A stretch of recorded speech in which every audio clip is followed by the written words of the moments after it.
Assalamualaikum warahmatullahi wabarakatuh, sahabat semuanya. Jumpa lagi kita di sini. Pada video kali ini kita akan membahas sebuah perbaikan sebuah printer Epson yang kerusakannya paper jam tulisannya ya. Ketika baru dinyalakan, mekanik seperti bergerak sedikit, habis itu diam.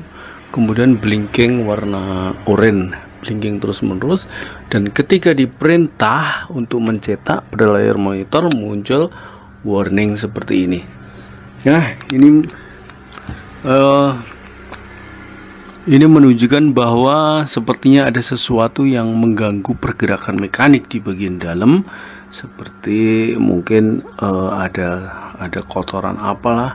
Nah, nanti kita akan cek. Nah, pada video ini ternyata setelah kita bongkar, benar saja di dalam ada sobekan kertas. Ya, tonton video sampai selesai agar kamu nanti tahu apa solusi dari masalah ini. Karena kadang-kadang pengguna printer itu suka mengeluh printer baru dipakai beberapa waktu kok sudah rusak lagi. Padahal printernya harganya sudah mahal. Kadang-kadang pengguna printer suka mengeluh, padahal ini adalah kesalahan pengguna printer sendiri.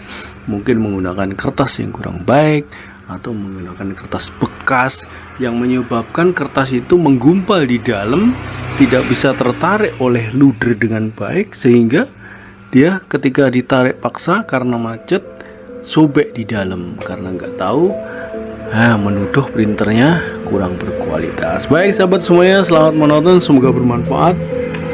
Wassalamualaikum warahmatullahi wabarakatuh.